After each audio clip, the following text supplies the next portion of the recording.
Happy Friday and welcome to Q&A Friday on the VoiceOver Blueprint Daily Huddle. Welcome to you. My name is Mike Hathcote. I'm a full-time voice actor, author of the book, The VoiceOver Blueprint, which you can get for less than $10, audio version and downloadable PDF version, plus for free gifts if you check the link below. Also, speaking of links below, someone yesterday, I believe Marlene, asked how to get notified about how these things, about the huddle every morning. And I've added a link in the description on how you can get email notification and text notification right before the huddle goes live. It'll also let you know if I'm not going to be here for any reason, if I'm on vacation or whatever, so you're not getting ready and then nothing happens. So if you want to get those notifications, click that link below, and happy to let you know. Don't forget to like and subscribe and smash the notification bell so you'll be the first to get these as well. All right, like I said, today is all about your questions, so chime in on the chat from where you're watching from and pop your questions in there. I'm happy to answer any and all questions regarding voiceover, and let's just jump right in. How about that? Mark's the first one in from Montreal, ding, ding, ding. And there's Jason from Kearney, Nebraska, and Ron from Grand Haven, Michigan. There's Boomer from San Emilio Mountains. Happy Friday. Nephi from Knoxville. And by the way, Knoxville, Nephi, I'm coming at you. The last Friday of June is when my documentary is premiering. It's going to be at Central Cinemas. Tickets are not on sale yet, but they will be, so I'd love to see you there if you can. Oh, there's Marlene. She says, happy Friday from Fresno. I received the text notification today. Thanks, Mike. You're welcome. Glad you got that. Ron says, I've been a commercial insurance and risk management specialist for 30 years and wonder if you carry errors and omission insurance. No, I don't. And I don't even know what that is or how that would pertain to voiceover, but enlighten me. There's Terry from Falston, Maryland. What advice do you have on getting out of your head when it comes to a good copy read?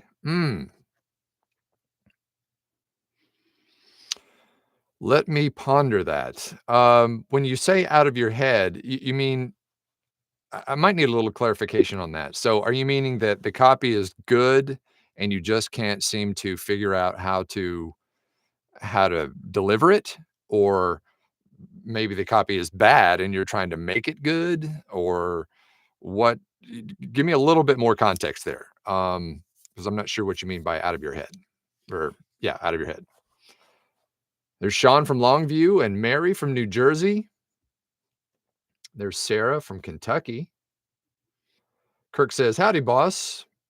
What is critical regarding internet connection? Coax cable, fiber optic, speed, Cat5 Ethernet direct connection, Wi-Fi to router not acceptable. Okay, I always tell people, if they can, to hardwire and not use Wi-Fi on your main computer. The reason is that whenever you're working with directed sessions, like I had a directed session on Wednesday, I believe, and if I was just working on Wi-Fi, you just don't want to have something wonky happen, during a directed session. So also when you're uploading and downloading large files, which we can be doing from time to time in this business, it's always nice to have that direct hardwired connection. I mean, not everybody can do that just because of the way your system is in your house or whatever, but what I did is I just drilled a hole in the side of the house and when we first moved into this house, the router was down in the kitchen area because it's kind of in the center of the house. And so I just pulled it out of there, ran the coax cable outside the house, up the house to where my office is here, poked a hole in and put the router in here so that I could have a direct connection to it.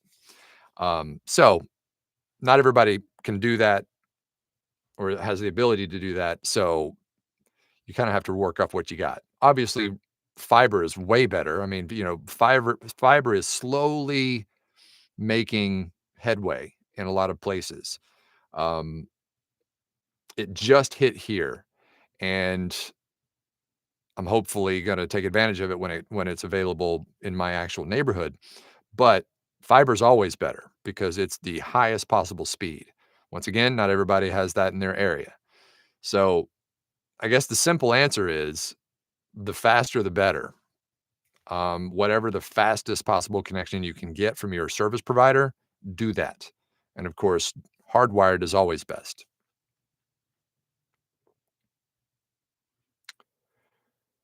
Joy says, "Hello, everyone from sunny but cold Southfield, Michigan."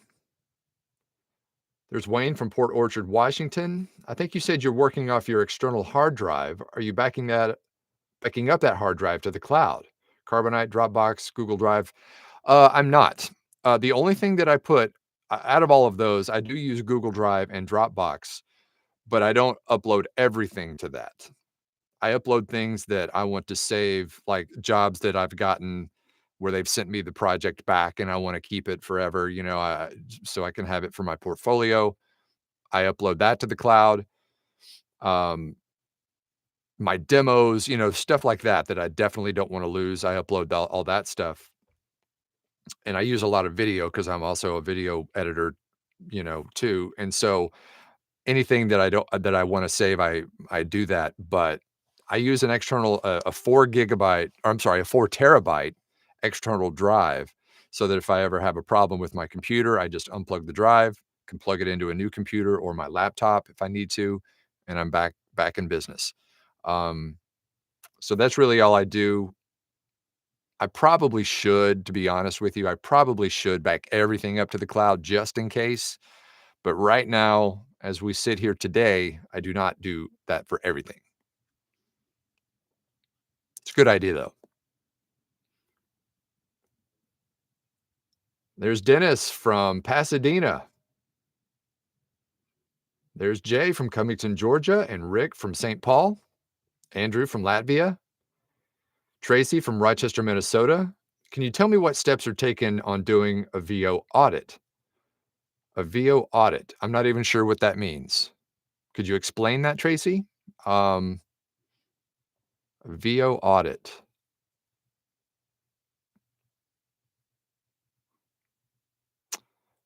Maybe if you're talking about proofing your work when you're done with a recording. Anyway, I don't know. I don't want to speculate, so just let me know what that means, and we'll get to that. There's John. Happy Friday from Denver. And another John from ATL. Happy 404 day. Old Atlanta area code. I remember that. I don't think I had a 404 when I lived there. I think it was, I can't remember. It's been too long. It's been about 20 years.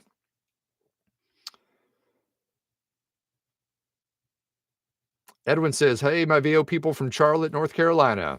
How do you deal with getting a demo, and if you can replicate that same sound in your own recording space and what the sound engineer did?" Well, demos these days are all recorded in your own recording space, so you should have no problem replicating that.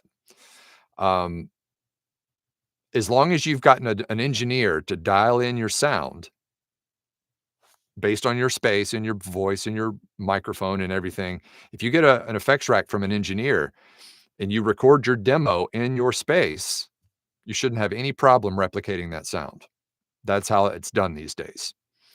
Very seldom do people have to go into an actual, dedicated recording studio somewhere else to record their demo.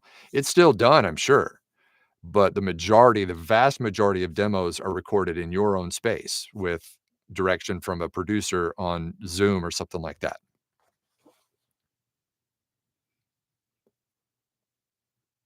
Jay says, "Did you ever experience a rough stretch in VO and how did you overcome it?" Oh boy, did I.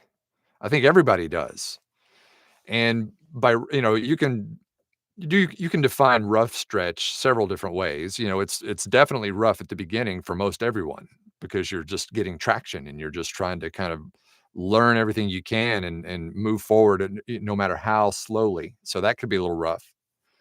But I think you're probably talking about just dips in business. And that is where mindset comes into play because if your head ain't right it's going to be really hard to overcome those kinds of things, which segue time is why that mindset class from Dr. Bana Parker from January is it should be required for all voice talent because it teaches you she teaches you how to break through that stuff and that we all go out through a lot of the same stuff, that success cycle and all that kind of stuff. It's all science. Everybody goes through it. And so she teaches how to compensate for that. I use those tactics all the time. If I have down days or down weeks or whatever, I used to just get into my head and just be like, well, my business is finished. It's done. And if you step back and look at the bigger picture, yeah, there may be a little blip, but depending on how long you've been in this, you can see the trends. And sure, you may have a little down blip, but if you look at the bigger picture and see that there are ebbs and flows, it kind of helps reset your mindset there. So if you haven't seen that class, there is a link in the description. Right now we're doing it at half off. If you just use the code mindset50, you can check that out. But it is, like I said, it should be required for everybody, not just VO talent, but everybody. It's amazing stuff.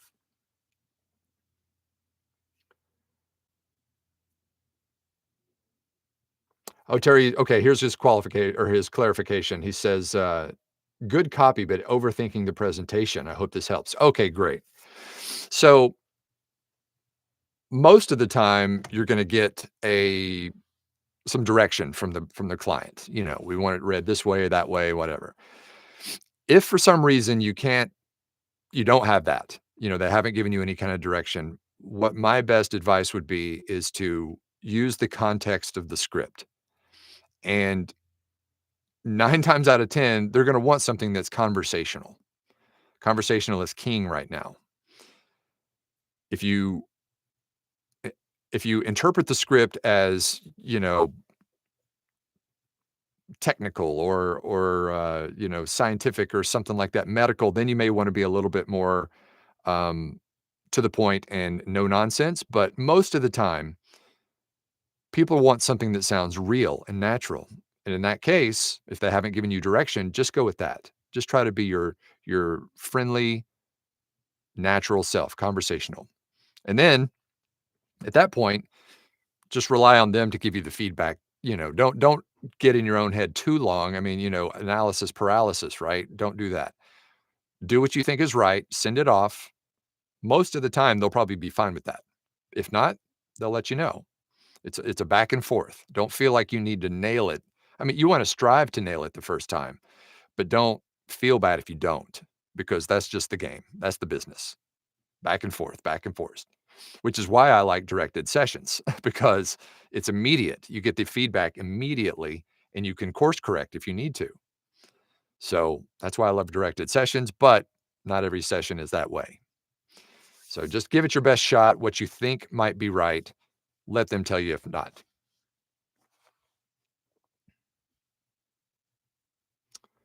Ooh, let's see. Wayne says, how are you most commonly sending files to your clients? Usually just via email, unless it's a bigger file or files. Like I do a lot of e-learning. And so there's lots and lots of files in e-learning. And if I need to send it some other way than regular email, I use WeTransfer.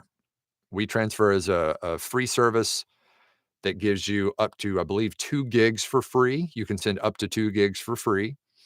I have the paid version, which is a little nicer. You have a much bigger um, limit on the size. You can also customize the sending page and stuff so that it's branded for your brand and all that. But yeah, we transfer. And then beyond that, I just let clients tell me how they would prefer to deliver it. Some people have a Google Drive that they send me a link to upload it to. I even have one client that prefers FTP, which, you know, that's fine if that's the way they like to do it. But, you know, that's a little antiquated, but whatever. My advice would be to get set up with all of the cloud sharing services, at least the free versions. You know, Google Drive, Dropbox, Microsoft OneDrive, Um, what are some others? I'm drawing a blank. Anyway, any of those cloud sharing platforms so that you can just send them a link and then they go there and they download the file or files. But normally it's either email, too big for email, WeTransfer.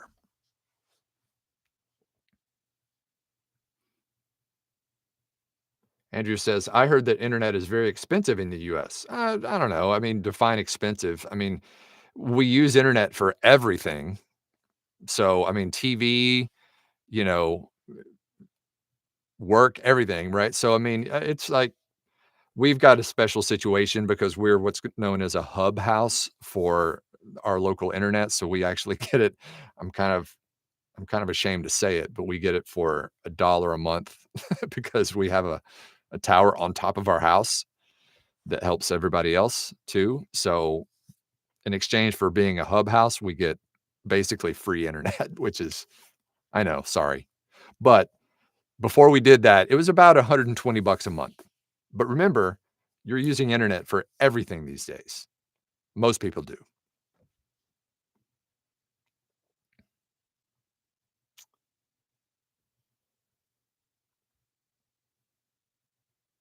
I don't know how to say this.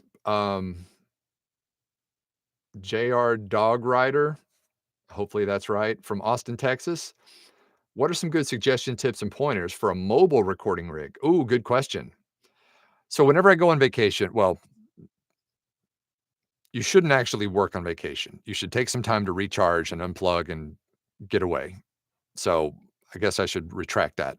When I leave town for any reason, if I need to take my recording stuff with me, I take my laptop, I take this microphone because this is a 416, uh, Sennheiser 416 microphone, which is bulletproof and it's also very forgiving for not the best treated spaces. So I take that microphone, my interface, and as far as treatment, when you're setting up mobile, you can even record in your car.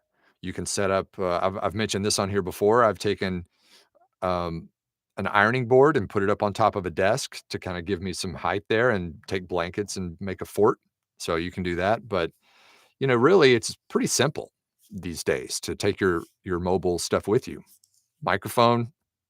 If you don't have an interface, you have a USB microphone, then you don't even need the interface. You just plug into your computer and you're hot, So it's pretty simple.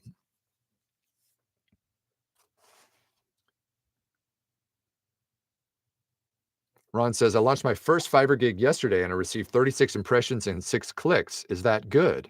I mean, I guess that's good. I'm not huge in Fiverr, but that's decent, I guess. Now,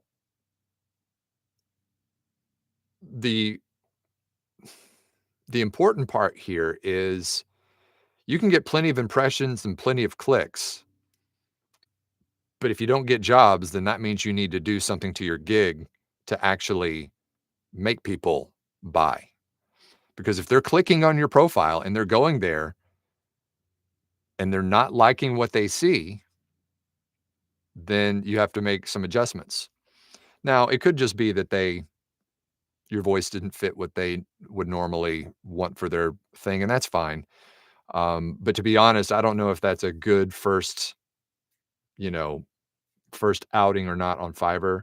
I would say 6 out of 36, it's probably not terrible. Just make sure that your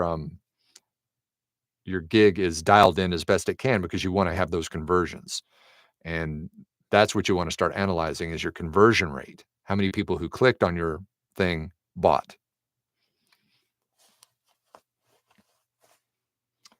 There's Bob from Wadsworth, Ohio.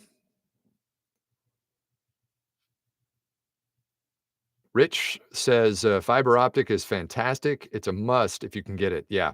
It's, it's lightning fast. I've used it other places. There's JJ. Oh, she's with her daughter in beautiful Miami, Florida. Oh, and your daughter's having surgery. Oh, I'm sorry about that. Hopefully everything comes out okay, JJ. Good vibes heading your way from all of us, I'm sure.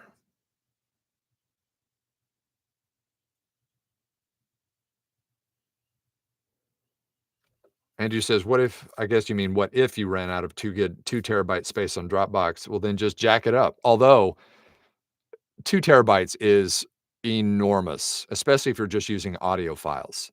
Video takes up more, obviously, but if you're just using audio files and you run out of, 2 terabytes, it'll be years before you fill that up.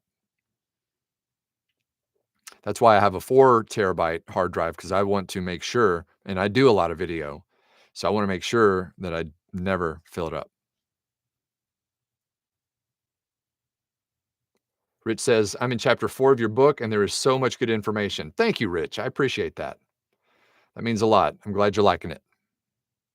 It's pretty no nonsense. There's not a lot of fluff. It's, as I've said on here before, this is the book that I wish I had had when I first started. So I made sure to cover all the pertinent information, and there's a few little stories sprinkled in there too, personal stories, but overall, it's pretty straight to the point.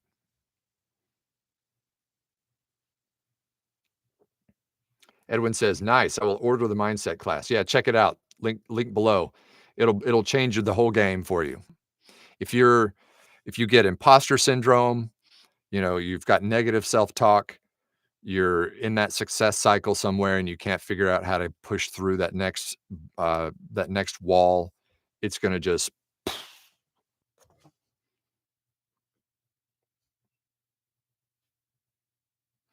Paul says, "How much does it cost to have an engineer evaluate your studio?"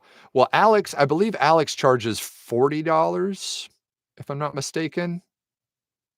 I might be wrong, but I believe it might be $40. So reach out to Alex, and he's a professional engineer. That's his main day job. So this is not something that he's doing on the side. This is what he does. And so I believe it's $40, but reach out to him. It's alex@builderwees.com. And here's what he's going to need. He's going to need about a 30 to 45-second file, half of it you reading something like you would normally be reading, and the other half just space, your sound in your booth, nothing. So don't breathe, just sit and hold your breath and just let it record what's happening in your space. He'll dial in your effects rack and send it back to you, and you're good to go. Well worth it. I mean, that's a bargain at twice the price. I mean, everybody should have that done, period.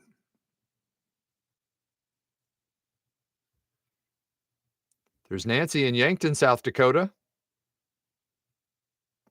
Boomer says, "Ordering your book today, by the way. Looking forward to it." Thank you. Yeah, it's a quick read or a quick listen too. You could definitely read it over the weekend, or listen to it, but I think you'll like it, or I hope you like it. Edwin says, "I pay $100 for internet. Crazy, but I put that in my taxes, and I hate." Oh, and I hate you, Mike. Bring your hub house this way. Okay, so yes, that is true. I mean, yeah, it may not be cheap, but here's the other thing. And this goes back to my class in February. Was it February? Yeah, in February on business. Your internet bill is deductible if you work from home. If you're self-employed, your internet bill is a tax write-off because you have to use it for business. So you don't have to report that or that it gets deducted from your income. So that's one plus about that. Chris says, "I'm trying out Adobe Audition. I know it can always use multitrack, but I haven't been able to get a clear answer for why my waveform recordings are destructive. Is there a benefit to this?" Um, I love Adobe Audition. It's my go-to DAW. I don't know that part. That might be a question for somebody like Alex. He is more, in the weeds on that kind of thing. But why your waveform recordings are destructive, I don't know. I don't know. There may be just an option to undo that to make them non-destructive. Um, Mine are, but I don't care because it's just the way I've gotten used to editing. But there might be a way to undo that. So maybe reach out to Alex, or maybe just I tell you what, there's a really good Adobe Audition Facebook group called Inside Adobe Audition, and they actually have Adobe people in the group. So you can post your questions there and get those answered. It's a really great resource if you're an AA user. So check that out, Inside Adobe Audition.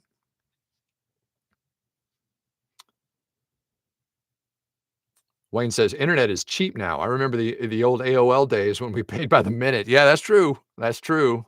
You've got mail. You remember the discs that you used to get in the mail that you yeah, the times have changed. 678, John. It was 678. You're right. 678. And ooh, and it almost the whole thing came back to me almost. 678, 6 I only lived there for a short time, so it's not buried into my memory. I can still remember my phone number growing up, but I can't remember that.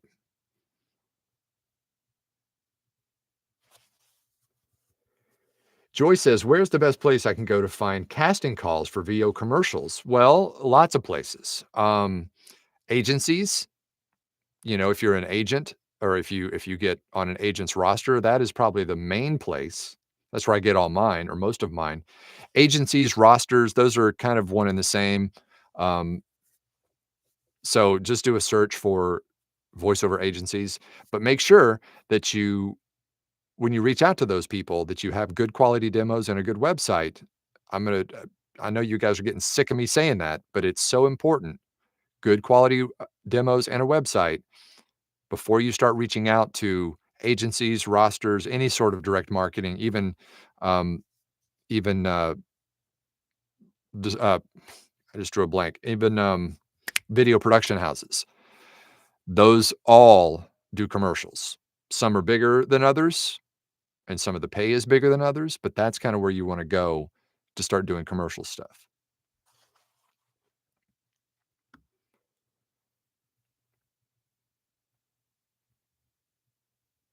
John says, "I've seen a new phone adapter for iPhone to XLR. Seems cool, but my phone may be too old." Yeah, that seems kind of hard. I mean, I don't know if I'd want to record and then try to edit on my phone. That seems like it would just be a recipe for frustration. But, you know, do what you got to do. I know people who do it on iPads, and I still don't understand that.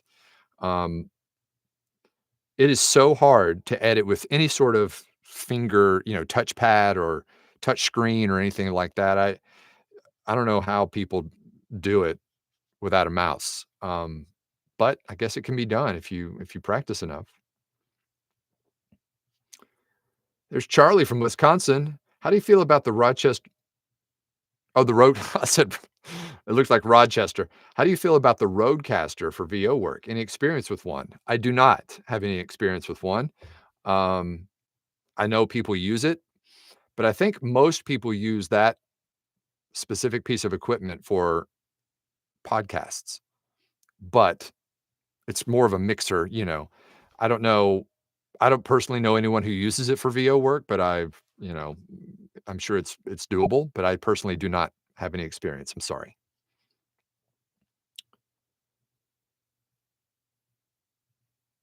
African Renaissance Story says, "If I get a USB mic, should I do narration work? Should I just do narration work?" Not necessarily. A USB mic, they make some pretty decent ones now.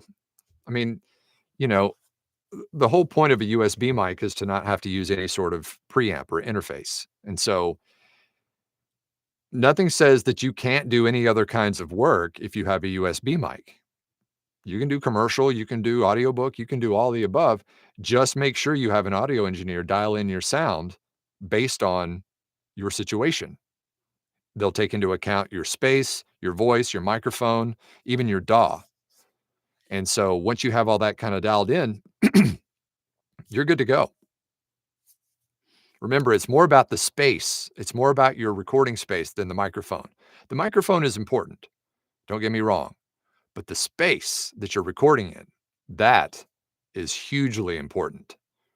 Remember, you can get a relatively inexpensive microphone to sound really good in a well-treated space, but you can't take a $2,500 microphone and put it in a bad space and have it work. In fact, it'll sound even worse. So just keep that in mind. It's mostly about your space.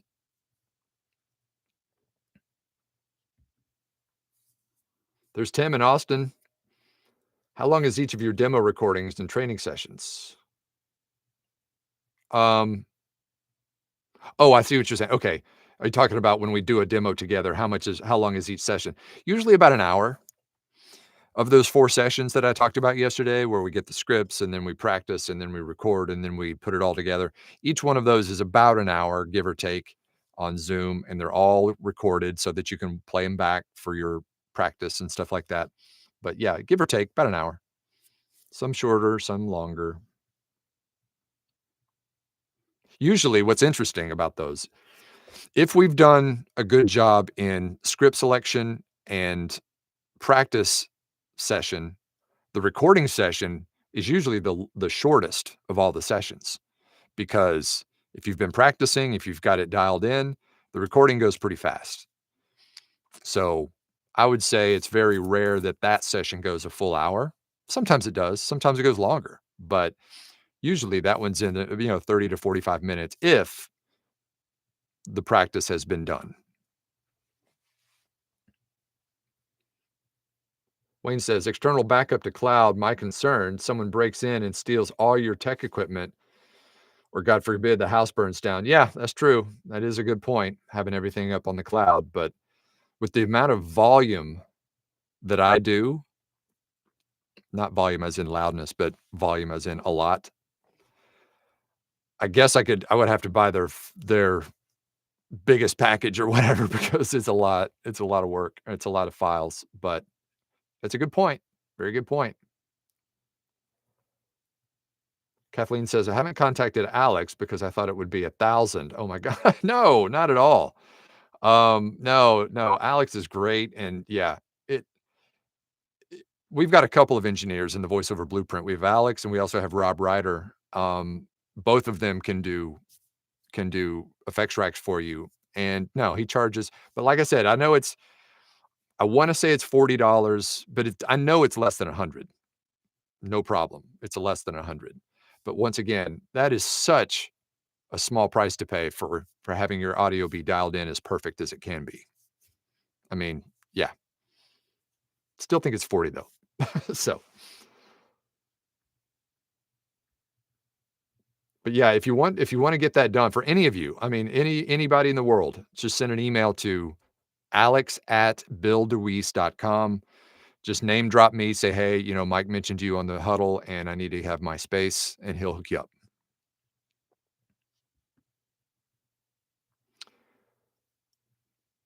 Is it okay to submit a demo reel with just my voice for auditions, no music or effects included? Yes, for auditions, that's typically how everything goes.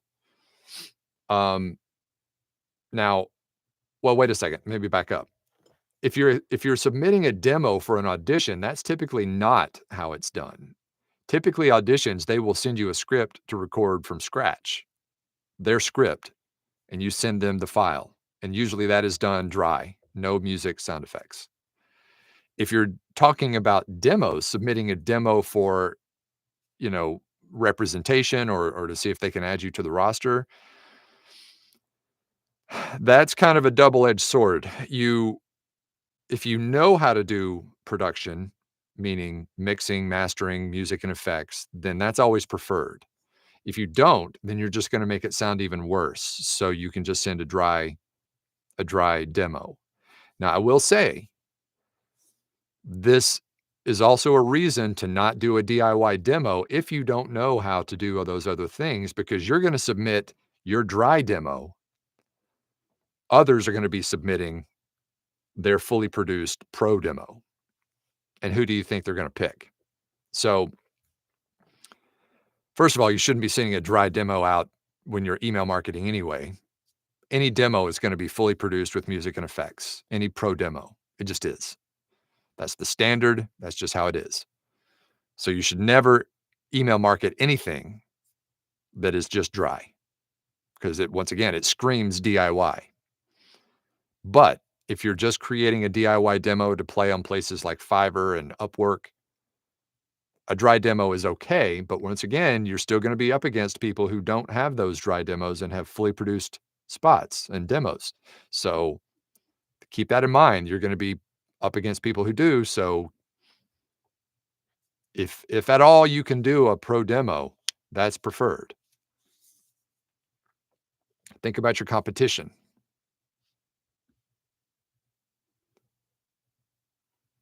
There's DC in Gainesville, Georgia. Any advice for focusing your energy with direct marketing? I have a 1 to 30th audition turnover rate, but I feel I waste time so much while trying to pinpoint exactly who to contact. That's a good question. Well, hmm, you could always use a service like VOLeads or VOInbox that I talked about on Monday. And if you do use that coupon or not that referral code blueprint, they will find the leads for you. So that's one way. But as far as doing it on your own, just spend time on their website. After a while, you'll start to develop a system of what to look for, where to look for it, who to reach out to, and that kind of thing. And here's what I do and what I've taught my assistant to do. Do a Google search for something like video production or commercial production, or, put a keyword in e-learning production. It'll bring up a list. Start going site by site, spend some time on their website. What I'd first look for is something that has voiceover on it. One of their videos that they've showcased, on their reel that has voiceover. That way I know that they actually hire voice talent. Once I find the thing that does have voiceover, then I send them an email.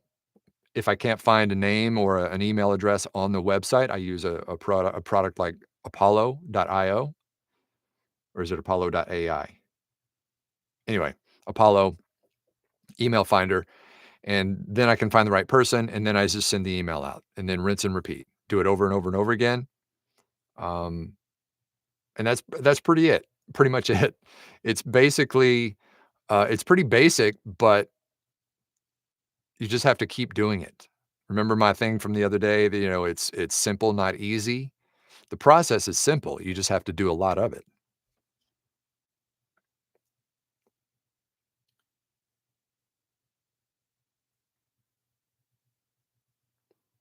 Wayne says, "Kathleen H, it is no longer or I'm sorry, it's no more than 75 bucks. Alex is a real help and very comfortable to work with." Yeah, I'm sorry, Alex knows his stuff.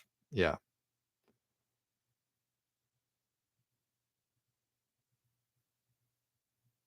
Oh, Wayne says, "Alex, effects chain is 40 bucks." Okay, see, I was right.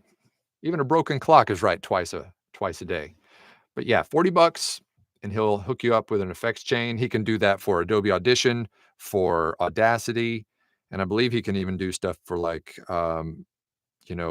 Reaper and so stuff like that. I think he's pretty familiar with all the major DAWs. So just he's going to want to know what DAW you use and then have your file that I mentioned earlier. All right, guys, any more questions on this Friday afternoon? It's not afternoon, it's a Friday morning. It's afternoon for some of you. Okay, if not, I'm gonna get to work, y'all. I would love for each and every one of you to have a fantastic weekend, and, I'll see you back here on Monday for more voiceover huddle stuff, all right? Oh, wait, African Renaissance Story says, "What training should I do as a beginner?" Well, check out the voiceover blueprint. I'm not gonna miss an opportunity to plug my own program. So check out the voiceover blueprint. If you want some more information about it, just go to thevoiceoverblueprint.com and you can learn more there. There's also a link below if you want to check it out there. And there you go. I will see you guys all on Monday. Break a lip. See ya.